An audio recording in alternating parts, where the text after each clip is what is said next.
Hello there students, कैसे हैं आप सब लोग। मैं मोइन पठान एक बार फिर से आप सब लोगों के सामने। और आज हम लोग करने जाने वाले हैं क्या, आज हम लोग देखने जाने वाले हैं 6 अप्रैल के बहुत बहुत बहुत बहुत बहुत ज़्यादा इम्पॉर्टेंट करंट अफेयर्स। तो क्या आप सब लोग रेडी है?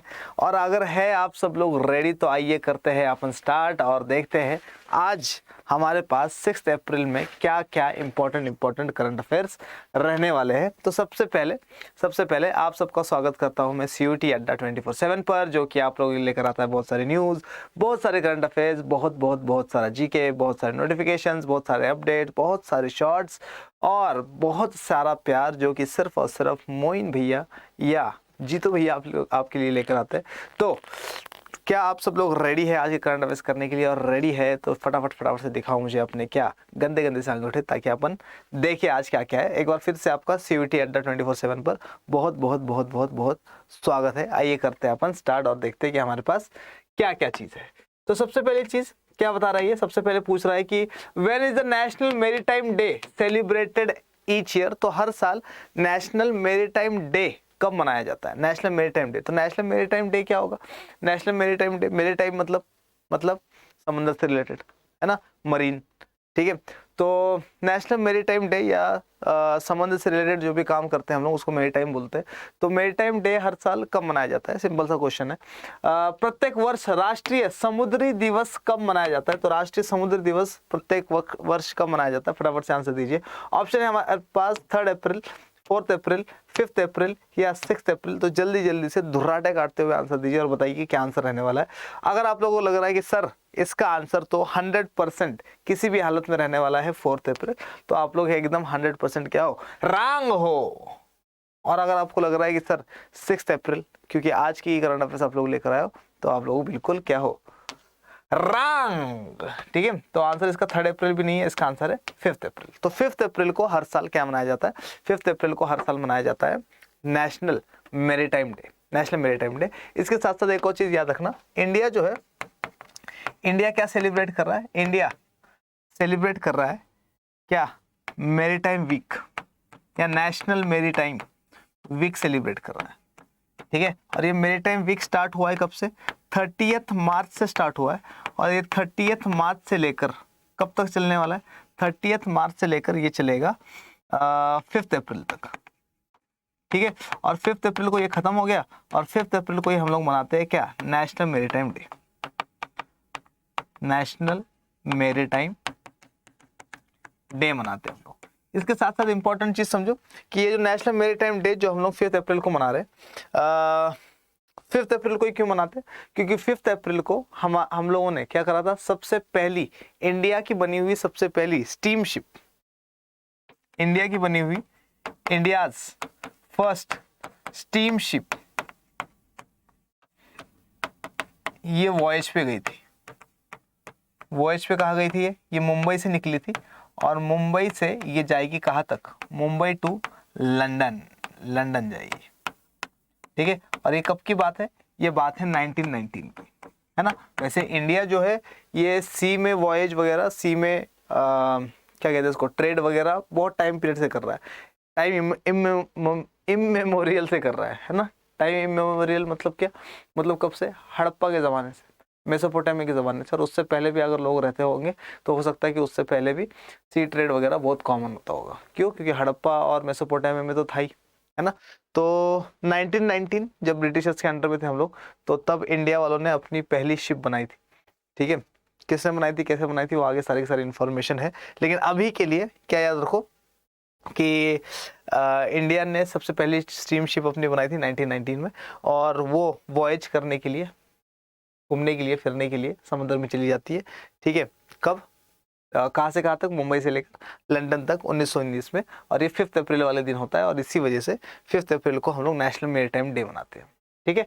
हिंदी में देखो क्या पूछ रहा है, हिंदी में पूछ रहा था प्रत्येक वर्ष राष्ट्रीय समुद्र दिवस। तो राष्ट्रीय समुद्र दिवस 5 अप्रैल क्यों मनाया जाता है, बता दिया। आइए इसके बारे में फटाफट से इन्फॉर्मेशन लेते हैं। देखिए क्या बता रहा है ये बता रहा है कि ये देखो, नेशनल मैरीटाइम डे 2023, है ना, अड्डा 24/7, और ये रहा जहाज। आइए फटाफट से देखते हैं इसके बारे में। ये बोल रहा है कि national maritime day in India, the national maritime week begins on March 30 and culminates in the celebration of National Maritime Day on April 5।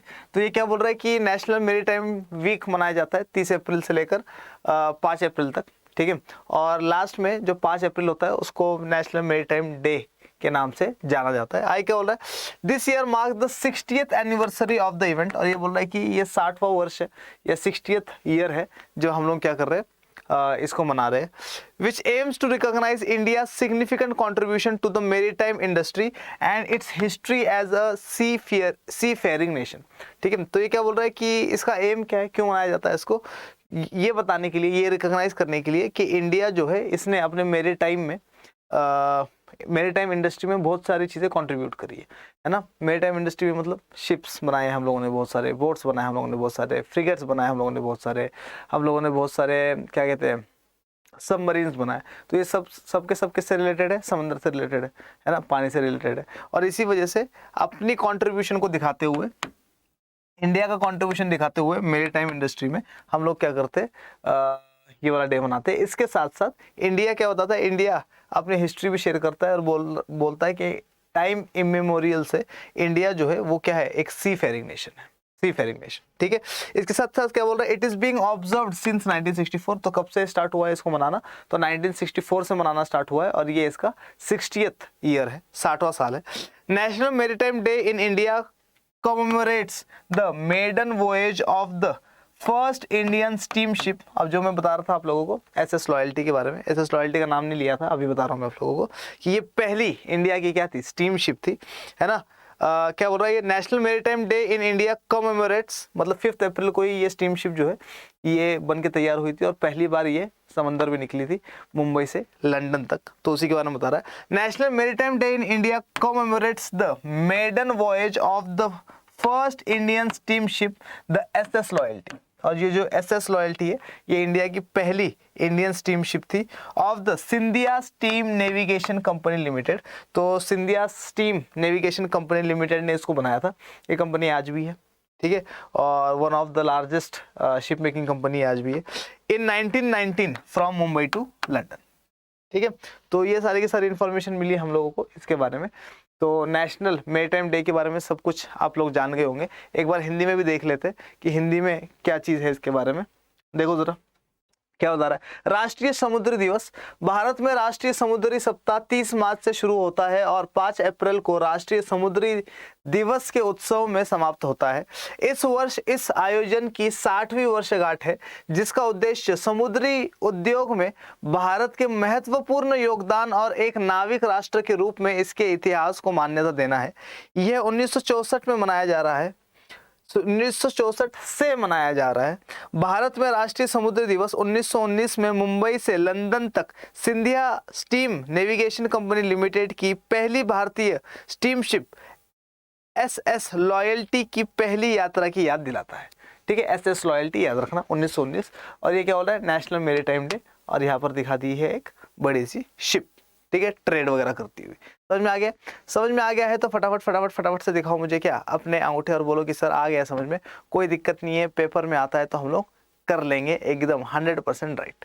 और आगे बढ़ते और देखते कि हमारे पास हमारा नेक्स्ट क्वेश्चन आज का किस बारे में रहने वाला है। तो आज का नेक्स्ट क्वेश्चन हमारे टेलीविजन स्क्रीन पर कुछ इस तरीके से है, देखिए। Next question Who has been appointed as the new executive director of RBI?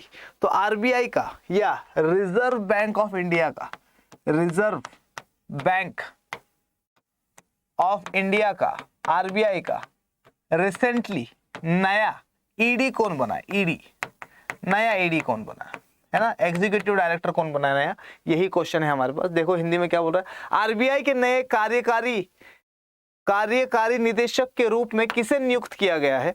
Option है हमारे पास अभिदेश निकम, शशांक मेहता, हितेश गुलिया या नीरज निगम। तो फटाफट से आंसर दीजिए और बताइए कि इसका आंसर क्या रहने वाला है हमारे पास, अभिदेश, शशांक, हितेश या नीरज।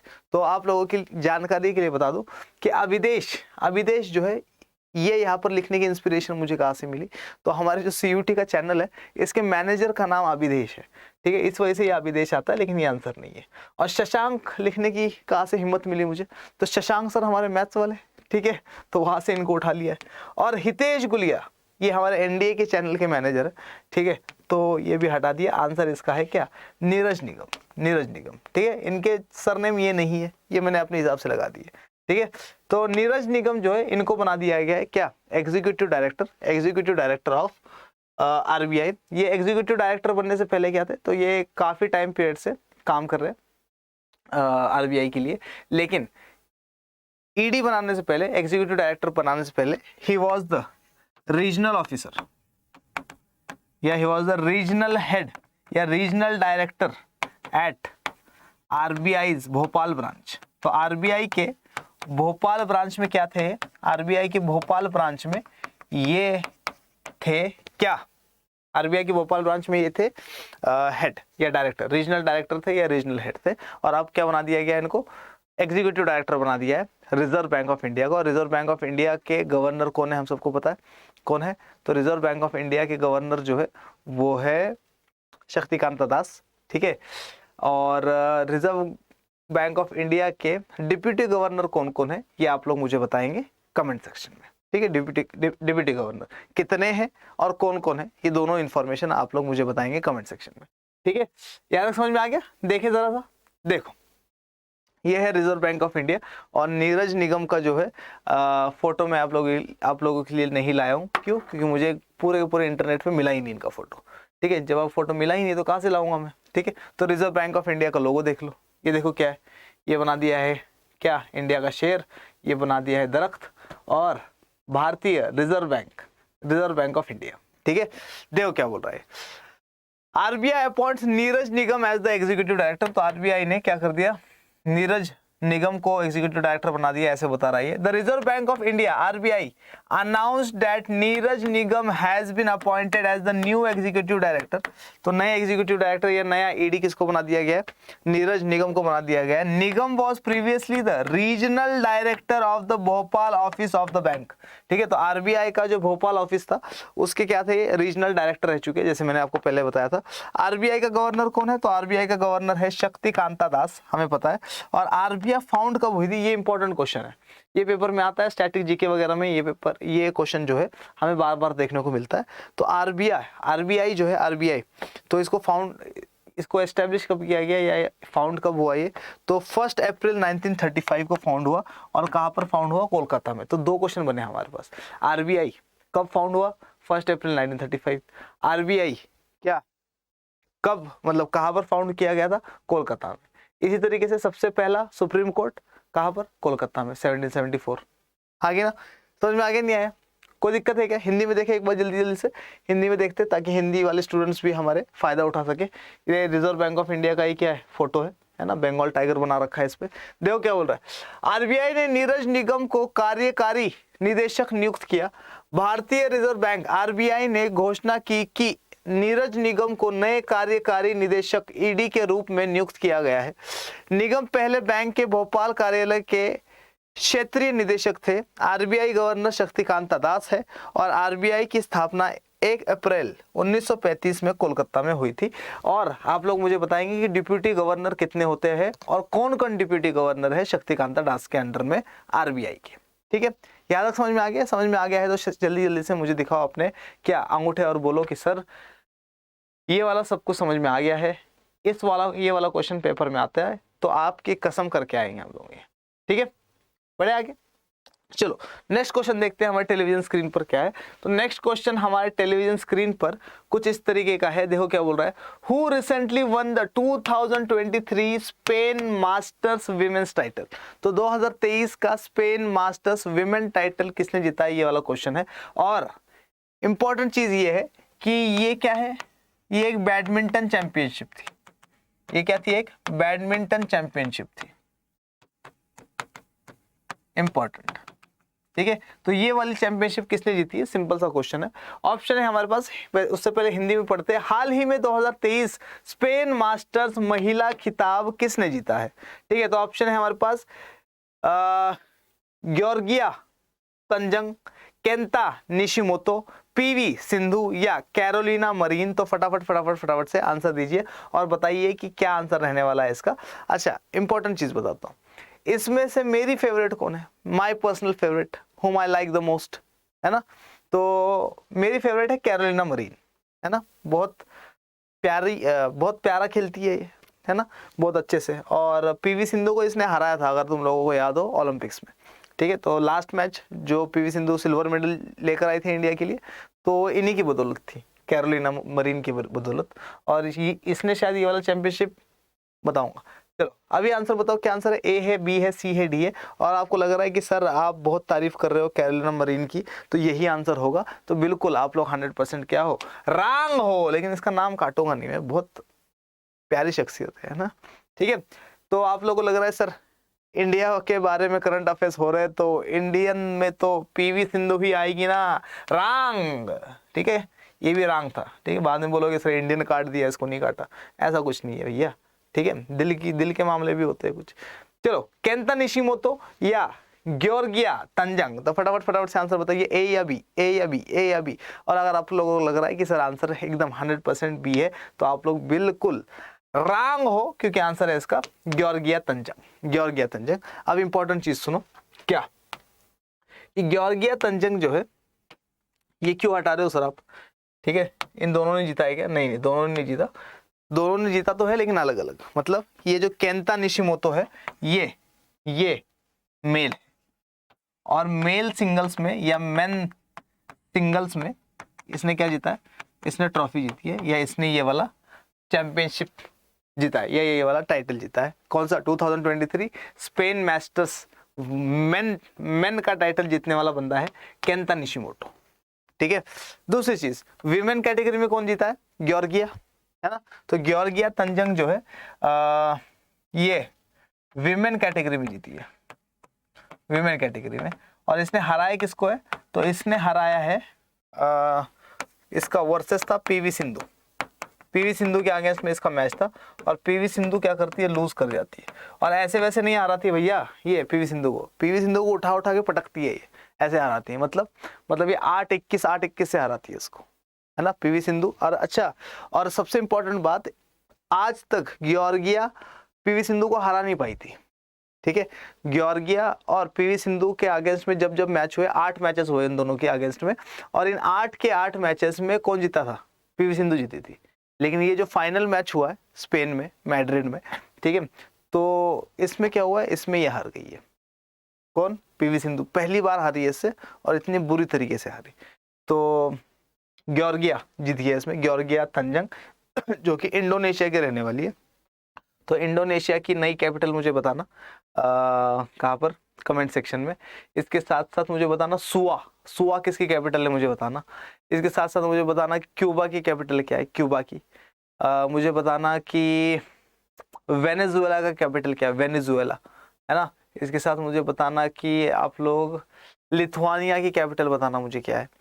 इसके साथ साथ मुझे बताना आप लोग कि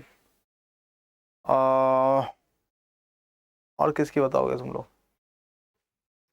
साउथ अफ्रीका की 3 कैपिटल्स है, तीनों के बारे में बताओ मुझे, साउथ अफ्रीका की क्या है ना। और आप लोग बताओ मुझे सूडान की कैपिटल क्या है, सूडान की बताओ, और साउथ सूडान की बताओ। 2 अलग अलग कंट्रीज है क्या, दोनों की बताओ, नॉर्थ कोरिया और साउथ कोरिया की बताओ, ठीक है। तो ये सारी की सारी कैपिटल्स मुझे बताना आप लोग कमेंट सेक्शन में। खैर, ये समझ में आ गया सारी की सारी चीज। देखते हैं इनके बारे में क्या इन्फॉर्मेशन है। देखो ये है कौन, ये है हमारे पास ग्योर्गिया, जो कि इंडोनेशिया से, जो कि फर्स्ट प्राइज जीती है। और ये है पीवी सिंधु, है ना, हाइट बहुत लंबी है इसकी, देखो ये इतना है, फिर भी लगभग बराबर लग रहे हैं। तो पीवी सिंधु को सिल्वर मेडल मिला है, इसको गोल्ड मेडल मिला, या टाइटल, ठीक है। पीवी सिंधु रनर अप थी इसमें।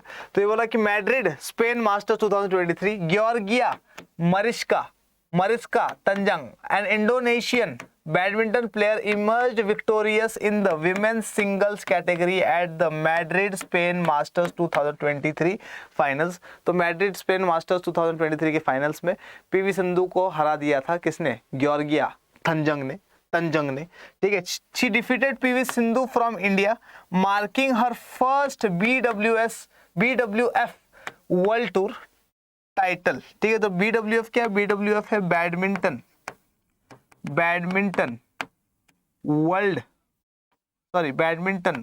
World federation, badminton world federation. तो बैडमिंटन वर्ल्ड फेडरेशन ने ये वाला क्या करवाया था, वर्ल्ड टूर टाइटल करवाया था, स्पेन मैड्रिड वाला, ठीक है। और इसमें जीती कौन है, जीती है इसमें जॉर्जिया, पीवी सिंधु को हराया। और आगे क्या बोल रहा है, and her first win over PV Sindhu in 8 matches, ठीक है। तो 8 मैचेस खेली और पहली बार जॉर्जिया जीती है, वरना हमेशा कौन जीतता रहता था इसमें, हमेशा पीवी सिंधु जीतती रहती थी। The prize money for the tournament accounted to $US 2,10,000। तो प्राइज मनी कितना था, तो प्राइज मनी इसका है $2,10,000 US, पूरे पूरे टूर्नामेंट का, ठीक है। समझ में आया नहीं है, पक्की बात है क्या, समझ में आ गया। हिंदी में देखिए एक बार फटाफट से, हिंदी में देखो क्या बोल रहा है, ये है जॉर्जिया, जॉर्जिया, ठीक है। लेकिन अपनी पसंदीदा कौन है, वही कैरोलिना मरीन है ना, उसका नाम ही प्यारा है यार, ठीक है। देखो क्या बोल रहा है, Madrid Spain masters 2023, Madrid Spain masters 2023 के फाइनल में इंडोनेशिया बैडमिंटन खिलाड़ी ग्रेगोरिया मारिस्का तुंजुंग महिला एकल वर्ग में विजयी हुई। उसने भारत से पीवी सिंधु को हराकर अपना पहला BWF विश्व टूर खिताब और 8 मैचों में पीवी सिंधु पर अपनी पहली जीत दर्ज की। टूर्नामेंट के लिए पुरस्कार राशि $2,10,000 अमेरिकी थी, ठीक है। आगे समझ में आया तो जल्दी जल्दी जल्दी से मुझे दिखाओ कि अपने अंगूठे और बोलो कि सर आ गया समझ में, कोई दिक्कत नहीं है, पेपर में आता है तो धुर्राटे काट देंगे, नंबर नहीं कटवाएंगे सर, ठीक है, पक्की बात है। बोलो बोलो बोलो, सबके आगे अंगूठे, चलो बहुत बढ़िया। तो अपन क्या करते हैं, अपन चलते आगे और देखते हैं कि नेक्स्ट क्वेश्चन किस बारे में। अरे ये क्या, blank, why is this blank baby, something गड़बड़ नहीं, कुछ आने वाला है लग रहा है, कुछ आने वाला है। एनी गेसेस, कुछ आने वाला है, क्या आने वाला है, टन टन, ये है कैरोलिना मरीन, ठीक है। इसको तो जानते हो आप लोग, साइना नेहवाल है ना, और ये है कौन, पीवी सिंधु। तो पीवी सिंधु को ओलंपिक्स में लास्ट में हराने वाली यही थी, कैरोलिना मरीन, ठीक है। बहुत तगड़ा खेलती है, स्पेन की है और लेफ्ट आर्म से खेलती है ये, ठीक है। तो इसके देखना वीडियोस वगैरह, बहुत एकदम खतरनाक तरीके से खेलती है, ठीक है। चलो और कुछ देखोगे, ठीक है, ज़्यादा मत देखो, ठीक है, क्योंकि यहाँ से नज़र कैसे हटेगी फिर, ठीक है। तो ये है कैरोलिना मरीन। और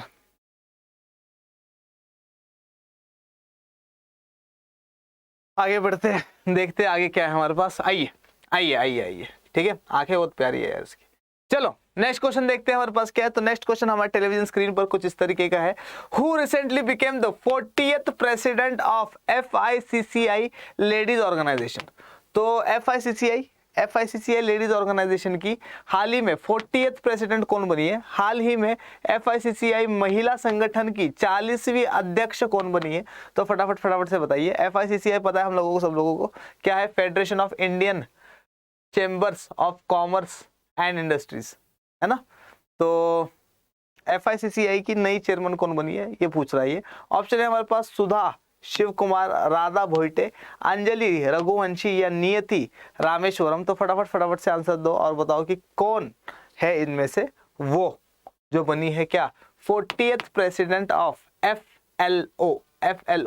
और FLO मतलब FICCI लेडीज ऑर्गेनाइजेशन, ठीक है। और ये करता क्या, ये ऑर्गेनाइजेशन, ये वीमेन एम्पावरमेंट के बारे में बात करता है। साउथ ईस्ट एशिया का सबसे बड़ा ऑफिस है ये, ठीक है, जो कि वीमेन एम्पावरमेंट के लिए काम करता है और वीमेन को इंडस्ट्रीज में जॉब्स दिलवाता है, हाई पोजीशंस पे रखता है, ठीक है, और बिजनेस नहीं खुलवाता है उनके लिए, बहुत सारी चीज़ें करता है। तो उसकी, और ये सिर्फ और सिर्फ लेडी ही चलाती है, ठीक है, हेड इसकी लेडी ही होगी और सिर्फ औरतों के लिए काम करेंगे, मतलब ये लोग वीमेन के लिए, वीमेन एम्पावरमेंट के लिए, है ना। ऐसा मेन एम्पावरमेंट के लिए कोई नहीं करता है ना, क्योंकि जो लोग इंपॉर्टेंट होते हैं उनके लिए किया जाता है ये सारी चीज़ें। मेन इंपॉर्टेंट नहीं है ना, मतलब लोगों की नज़रों में, अपनी नज़रों में तो है, हमसे ज़्यादा इंपॉर्टेंट कौन है, समझ में आ रहा नहीं यार। लेकिन ये चीज़ भी है, ठीक है। तो हाल ही में FICCI महिला संगठन की 40वीं अध्यक्ष कौन बनी है। तो डायरेक्ट आंसर बता देता हूँ आप लोगों को कि इसका आंसर है क्या, सुधा शिव कुमार। तो सुधा शिव कुमार को बना दिया गया है क्या, सुधा शिव कुमार को बना दिया गया है FICCI का 40वां प्रेसिडेंट। आइए देखते हैं इनकी स्माइल, देखो जरा स्माइल, है ना, ऐसा लग रहा है जबरदस्ती हंस रही है, ठीक है, चलो देखो इधर, Sudha Shiv Kumar took over as the 40th president of FICCI ladies organisation. Sudha Shiv Kumar has been appointed as the 40th president of the FICCI ladies organisation FLO, which is the oldest women led and women centric business chamber in Southeast Asia.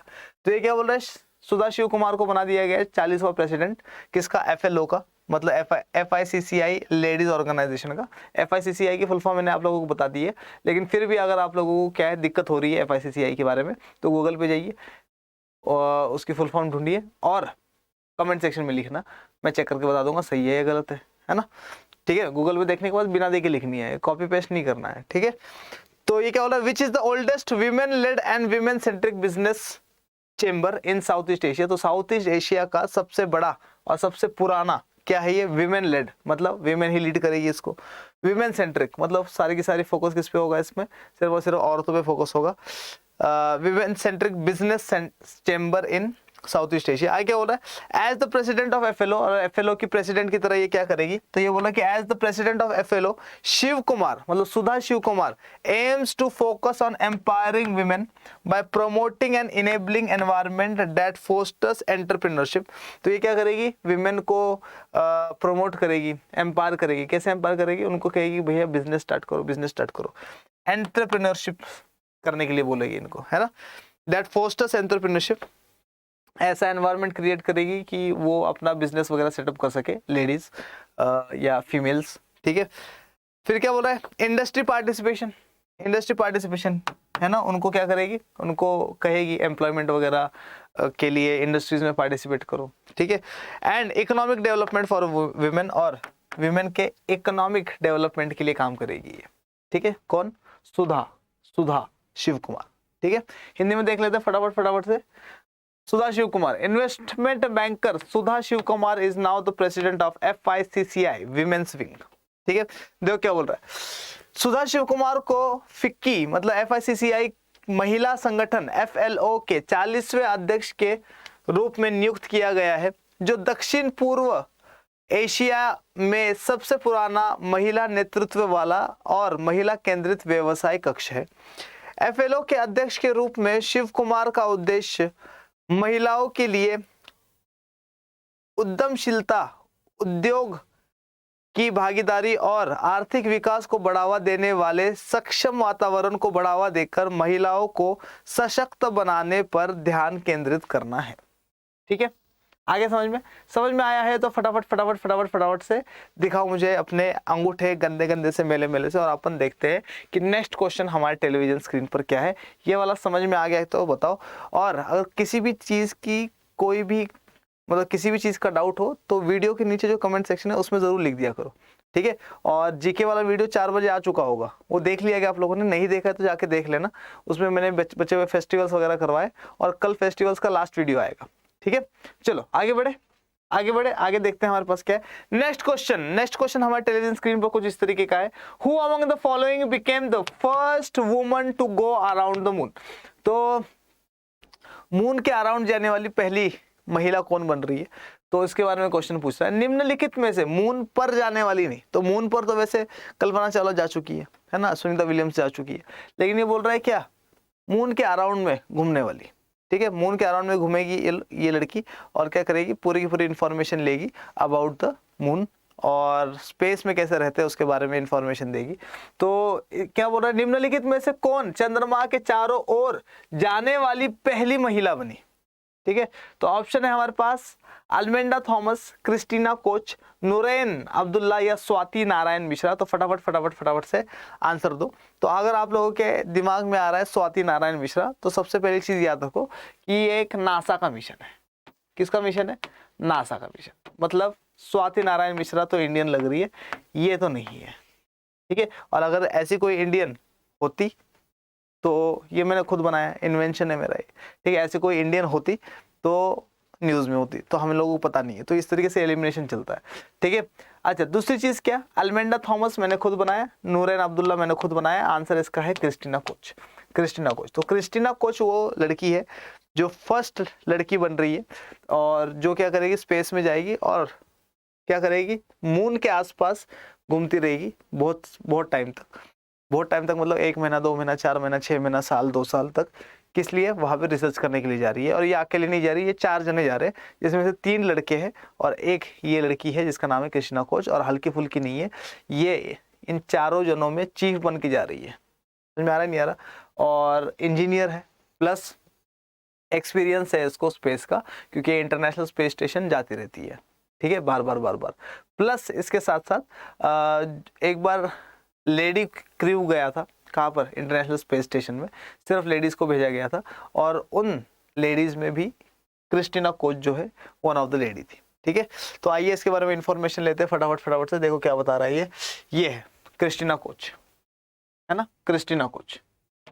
सी नाम की लड़की होती है, अच्छी वैसे प्यारी होती है ना, लेकिन सी तो ठीक है ना, पिघलना नहीं है अपने को, सख्ती में रहना, एकदम सख्ती में। देखो क्या हो रहा है, Christina Koch, Artemis 2 astronaut set to become the first woman to fly to the moon, ठीक है। तो ये क्या बनेगी? पहली महिला बनेगी जो मून के अराउंड में क्या करेगी? चक्कर लगाएगी और उसके बारे में इंफॉर्मेशन देगी। NASA astronaut Christina Koch is set to become the first woman to fly to the moon, तो पहली महिला बनेगी जो क्या करेगी? मून पे जाएगी, मून के आसपास जाएगी। NASA announced Koch as the mission specialist for Artemis 2, तो आर्टेमिस 2 इनके मिशन का नाम है, और इस मिशन को पूरा करने के लिए इन लोगों ने क्या करा है? क्या नाम है इसका? क्रिस्टीना कोच को बना दिया है मिशन स्पेशलिस्ट। आई क्या बोल रहा है? Coach will fly on Artemis 2 with 3 other astronauts, तो ये क्या करेगी? आर्टेमिस 2 में 2 दूसरे एस्ट्रोनॉट्स के साथ बैठकर 3 दूसरे एस्ट्रोनॉट के साथ बैठकर जाएगी। तो 4 astronauts will venture around the moon as part of Artemis 2, तो जो इनका आर्टेमिस 2 मिशन है उसके अकॉर्डिंग ये क्या करेंगे? वेंचर करेंगे अराउंड द मून, मून के अराउंड में घूमते रहेंगे, ठीक है। In order to test and stress life support systems of the Orion spacecraft to prove the capabilities and techniques required to live and work in deep space in ways only humans can do, तो ये लोग वहाँ जाके बताएंगे कि, मतलब वहाँ जाके सीखेंगे कि कौन सी टेक्निक्स हम लोगों को इस्तेमाल करने हैं। मान लो डीप स्पेस में अगर हम लोगों को रहना है, बहुत टाइम पीरियड तक रहना है, तो किस तरीके से हम लोग वहाँ पर रह सकते हैं। तो वो सारी की सारी इन्फॉर्मेशन कलेक्ट करेंगे मून के बारे में भी, और स्पेस में भी बहुत टाइम पीरियड तक रहेंगे, कैसे सर्वाइव करना है वहाँ पे, उन सब चीज़ों को ये लोग बताएंगे। हिंदी में देखें, फटाफट से देखते हैं हिंदी में क्या बता रहा है ये। तो ये 4 जने जा रहे हैं, इसमें से ये वाला बंदा जो है ना, ये फर्स्ट अमेरिकन है, ठीक है। और बाकी तीनों का नाम क्या है? बहुत इजी है ढूंढना, तो इनको ढूंढ लेना, ठीक है। तो देखो क्या बोल रहा है, क्रिस्टीना कोच आर्टेमिस 2 अंतरिक्ष यात्री चंद्रमा पर जाने वाली पहली महिला बनी। नासा की अंतरिक्ष यात्री क्रिस्टीना कोच चंद्रमा पर जाने वाली पहली महिला बनने वाली है। नासा ने कोच को आर्टेमिस 2 के लिए एक मिशन विशेषज्ञ के रूप में घोषित किया है। कोच 3 अन्य अंतरिक्ष यात्रियों के साथ आर्टेमिस 2 पर उड़ान भरेंगे। 4 अंतरिक्ष यात्री आर्टेमिस 2 के हिस्से के रूप में चंद्रमा के चारों ओर उद्यम करेंगे, ताकि गहरे अंतरिक्ष में रहने और काम करने के लिए आवश्यक क्षमताओं और तकनीकों को साबित करने के लिए ओरियन अंतरिक्ष यान की जीवन समर्थन प्रणाली का परीक्षण किया जा सके, और केवल मनुष्य ही ऐसा कर सके, ठीक है। आगे समझ में आया है तो फटाफट से दिखाओ मुझे अपने अंगूठे और बोलो कि हाँ सर आ गया समझ में। पेपर में आते हैं तो धुर्राटे काट देंगे सर एकदम राइट करके, है ना, और आपकी नाक कटने नहीं देंगे, लेकिन भरोसा नहीं है तुम लोगों का, कर सकते हो तुम लोग कुछ भी। लास्ट क्वेश्चन है आज का लास्ट क्वेश्चन है, ठीक है। क्या बोला देखो, Twitter's iconic blue bird logo is now being change to, तो ट्विटर का आइकॉनिक ब्लू बर्ड है ना, ट्विटर का वो देखा तुम लोगों ने साइन? नहीं देखा तो मैं दिखा देता हूँ तुम लोगों को ट्विटर का साइन। दिखाऊं क्या? 1 सेकंड दो मुझे। ट्विटर कहा गया, ट्विटर क्या सर आप ट्विटर यूज करते हैं? नहीं, मैं ट्विटर यूज करता था, मैं बहुत एक्टिव था ट्विटर पे, लेकिन अब मैं ट्विटर पे बिल्कुल एक्टिव नहीं हूँ। खैर, ट्विटर देखो जरा, ये वाला साइन देखा होगा आप लोगों ने ट्विटर का, देखा है क्या? देखा है ये वाला साइन, है ना। तो ये ट्विटर का ब्लू बर्ड नाम का लोगो है ना, ब्लू बर्ड लोगो। अगर नहीं देखा है तो दोबारा से देख लो, ठीक है। अब इस लोगो को चेंज कर दिया जा रहा है और इस लोगो को चेंज करके एक नया लोगो लाया जा रहा है। तो आप लोगों को बताना है कि वो नया लोगो है कौन सा, ठीक है। देखो क्या बोला, Twitter's iconic blue bird logo is now being change to question mark. Twitter के प्रतिष्ठित ब्लू बर्ड लोगो को अब बदला जा रहा है। तो कौन सा नया लोगो लगाया जा रहा है? क्या ये वाला,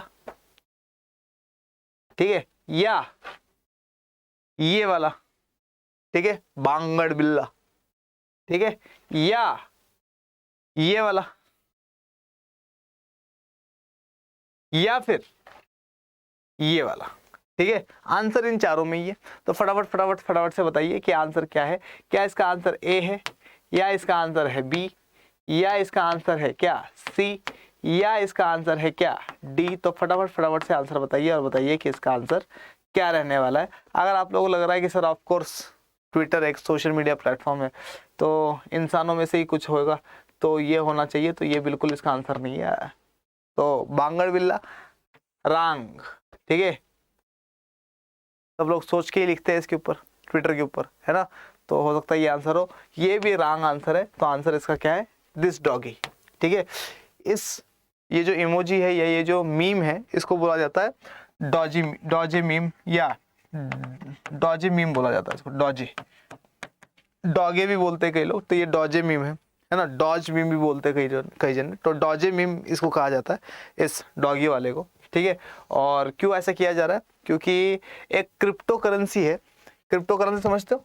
एक डिजिटल करेंसी है,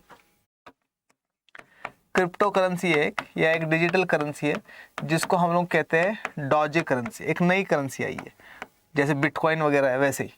तो ऐसे ही डॉजे करेंसी आई है, डॉजे करेंसी, ठीक है, जो कि एक क्रिप्टो करेंसी है ना, मतलब डिजिटल करेंसी है। तो इसको प्रमोट करवाना चाहता है कौन?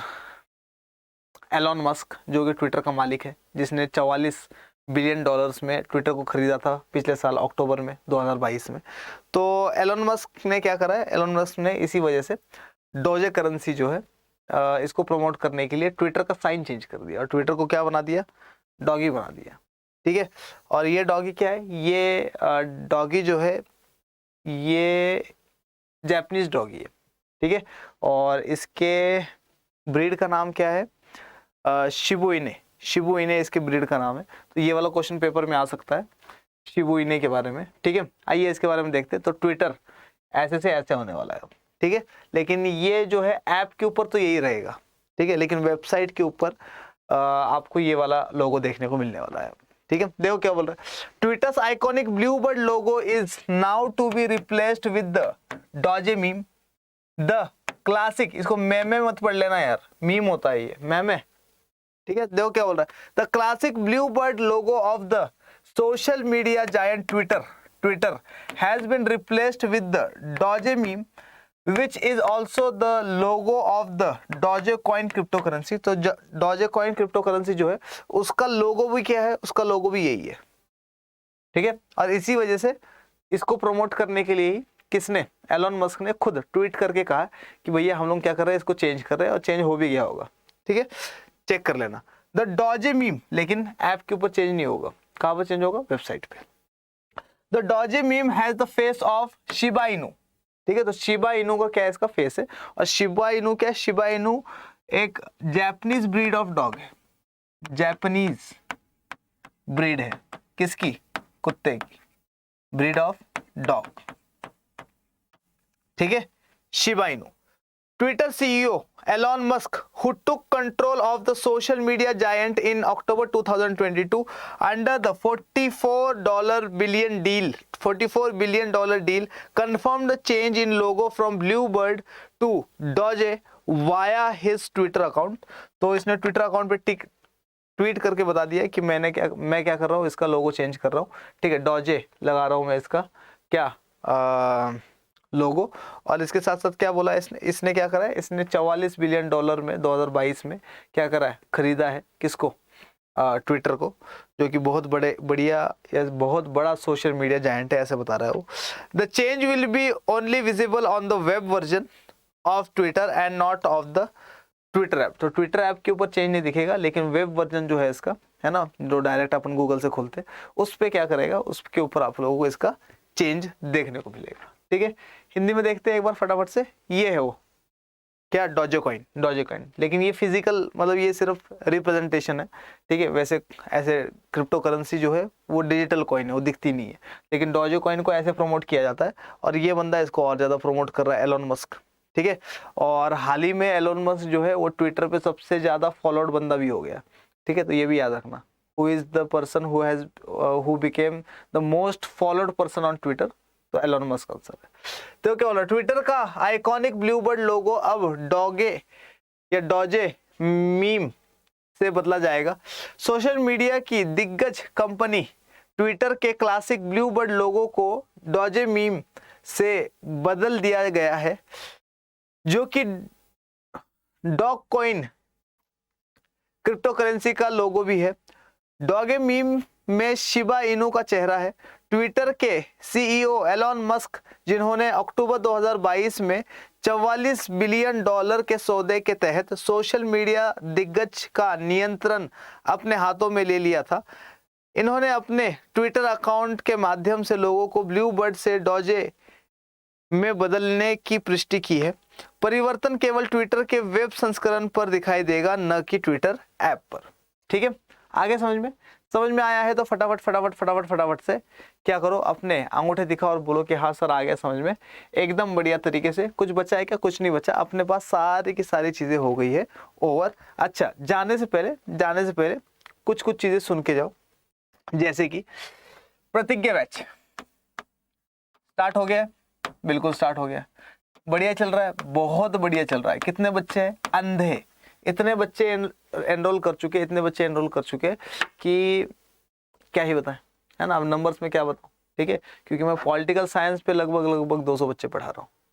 ठीक है, बाकी अलग अलग स्ट्रीम्स के अलग अलग लोग हैं। ठीक है, तो प्रतिज्ञा बैच में अगर अभी तक अपने एनरोल नहीं किया है तो इसमें एनरोल करो। 2 ही लेक्चर्स हुए अभी तक। ठीक है, और 2 लेक्चर्स जो है वो बहुत ज़्यादा नहीं होते, 2 लेक्चर्स के रिकॉर्डिंग आप लोगों को मिल जाएगी। ठीक है, प्रतिज्ञा बैच बहुत इंपॉर्टेंट बैच है, लास्ट तक चलने वाला बैच है, जब तक एग्जाम नहीं आएगा तब तक चलेगा ये वाला बैच। ठीक है, बार बार रिविजन्स होगी, डायरेक्शन में पढ़ाई करवाई जाएगी। तो अगर अभी तक आप लोगों ने प्रतिज्ञा बैच में एनरोल नहीं किया है, मेरी मान के कर लो इसमें एनरोल। ठीक है, दूसरी चीज़ क्या बोल रहा है ये, कौन सा कोड डालना है आपको, तो आपको याद हो गया होगा कि सर यहाँ पे वाई लगा दो, है ना, और अड्डा 24/7 का उल्टा 742 आपका कोड है, तो ये रहा Y742, है ना। तो Y742 जैसे ही आप लोग क्या करोगे, जैसे ही आप लोग डालोगे तो आपको क्या मिलेगा, एक बम्पर डिस्काउंट मिलेगा 21% का। ठीक है, कैसे करना है फटाफट से बता देता हूँ मैं आप लोगों को। अगर नहीं किया है इसमें एनरोल तो जल्दी से एनरोल कर लेना, ये वाला कोड लगा देना, 21% का डिस्काउंट मिलेगा। ठीक है, कैसे करना है, कुछ नहीं करना, हम लोगों को जाना है किस पे, अड्डा 24/7 की वेबसाइट पे जाना है। अच्छा, अड्डा 24/7 की वेबसाइट पहले से खुली हुई है क्या? ये देखो, ऐसे जाना है। ठीक है, क्या करो, अड्डा 24/7 पे जाओ। जैसे ही अड्डा 24/7 ऊपर टाइप करोगे, नीचे ये वाला लिंक आ जाएगा, इसके ऊपर करो क्लिक। ठीक है, जैसे इसके ऊपर क्लिक करोगे ऑल कोर्सेज का ऑप्शन आ जाएगा, ऑल कोर्सेज के ऊपर क्लिक करो। ऑल कोर्सेज के ऊपर क्लिक करते ही बहुत सारी चीज़ें दिखाई देगी, और यहाँ पर दिखाई देगा आपको अंडर ग्रेड एंट्रेंस एग्जाम, इसके ऊपर क्लिक करिए। जैसे इसके ऊपर क्लिक करेंगे तो आपको दिखेगा सीयूईटी का ऑप्शन, सीयूईटी के ऊपर करिए क्लिक। जैसे सीयूईटी पर क्लिक करेंगे वैसे ही बहुत सारी चीज़ें दिखेगी आप लोगों को, और बहुत सारी चीज़ों में आपको करना क्या, आपको अपनी स्ट्रीम चूज़ करनी है, साइंस लेनी है, आर्ट्स लेनी है, कॉमर्स लेनी है। तो मान लो बाई चांस आप लोग क्या हो, साइंस स्टूडेंट हो, तो साइंस के ऊपर क्लिक करिए। साइंस के ऊपर जैसे ही क्लिक करेंगे तो आपको यहाँ पे सीयूईटी के 2 बैचेस दिखेंगे, एक ये वाला बैच, एक ये वाला बैच दिख रहा है क्या। सारे बैचेस की, चाहे आप कॉमर्स स्टूडेंट हो चाहे आप आर्ट्स स्टूडेंट हो, बैचेस की फीस जो है लगभग सबकी सेम है। ठीक है, जैसे ये वाला बैच दिख रहा है आपको, ये वाला बैच लगभग 3059 रुपीज़ का है, ये वाला बैच 2021 रुपीज़ का है। दोनों में फ़र्क क्या है, दोनों प्रतिज्ञा बैच है, लेकिन दोनों में फ़र्क क्या है, दोनों में फ़र्क ये है कि इस वाले बैच में आपको English, Hindi, physics, chemistry, maths, bio और जनरल टेस्ट करवाया जाएगा। इसमें सिर्फ आपको फिजिक्स, केमिस्ट्री, मैथ्स और बायो करवाई जाएगी। ठीक है, अब एग्जाम्पल के तौर पर मुझे ये वाला लेना है तो मैं क्या करूँगा, प्रतिज्ञा बैच। ठीक है, तो क्या क्या होगा, सारी की सारी इन्फॉर्मेशन है इसके बारे में, और साइड में भी यहाँ पर सारी की सारी इन्फॉर्मेशन है, कौन कौन पढ़ाएगा, क्या क्या पढ़ाएगा। गजेंद्र सर है, आयुषी मैम है और शशांक सर है। ठीक है। तो फिजिक्स, केमिस्ट्री, मैथ्स, बायो सबके बारे में इन्फॉर्मेशन है। कोर्स हाईलाइट्स में क्या करना है, बाय नाउ पे जाइए, बाय नाउ पे जाइए। जैसे ही बाय नाउ पे जाएंगे आप लोग तो ये कोर्स की ओरिजिनल फीस जो है 2500 की है ना। इससे ज़्यादा तो स्कूल फीस होती है 1 महीने की, ठीक है। फिर भी सारे के सारे टीचर्स पढ़ाएंगे आपको 2500 रुपये में, ठीक है। लेकिन 2500 भी नहीं देने आपको, क्यों? क्योंकि 15% डिस्काउंट चाहिए, तो इसको अप्लाई कर देना तो आपको 2124 रुपये में मिल जाएगा ये, ठीक है। इससे भी ज़्यादा डिस्काउंट चाहिए तो क्या करना है आपको, कुछ नहीं करना है, यहाँ पर जाना है और यहाँ पर आपको टाइप होगा नहीं है, ठीक है, मुझे पता है कि नहीं टाइप होगा, ठीक है। तो आपको यहाँ पर जाकर टाइप करना है क्या, Y742, क्या आप टाइप करना है Y, याद नहीं रहेगा तो क्या करना है, अड्डा 24/7 तो याद ही है अपने को, अरे हाँ कि ना, अड्डा 24/7 का उल्टा लिखना और Y याद रखना बस, ठीक है। 247 अड्डा 24/7, ठीक है। तो Y742 डालना और यहाँ पे कर लेना अप्लाई। जैसे अप्लाई करोगे आप लोगों को मिलेगा 21% का डिस्काउंट। 15% पे कितने का डिस्काउंट मिल रहा है, देखो देखो जरा, 15% पे आपको डिस्काउंट मिल रहा था कितने का, 375 रुपये का, ठीक है। लेकिन 21% पे आपको लगभग 500 रुपये का मिलेगा, ठीक है। तो 2000 में आ जाएगा आपके पास ये कोर्स, ठीक है। तो मर्जी है आपकी, अगर Y742 लगाओगे तो फायदे में रहोगे, नहीं लगाओगे तो कोर्स तो फिर भी मिलना है, ठीक है। और नहीं लेना है तो भी कोई दिक्कत नहीं है, लेकिन मैं रिकमेंड करूंगा आप लोगों को कि इसको ज़रूर लीजिएगा, ठीक है। आशा करता हूँ कि आज वाला लेक्चर जो है आप लोगों को बहुत ही ज़्यादा पसंद आया होगा, और पसंद आया है तो इस सेशन को लाइक करिए, शेयर करिए, अपने दोस्तों को दिखाइए, मुझे दिखाइए बहुत सारा प्यार। और आपका अपना जीतू भैया यानी कि मोइन पठान ऐसे इंपॉर्टेंट लेक्चर्स लेकर आपके पास रोज़ आता रहेगा। तब तक के लिए मोइन पठान आप सबसे कहता है जय हिंद।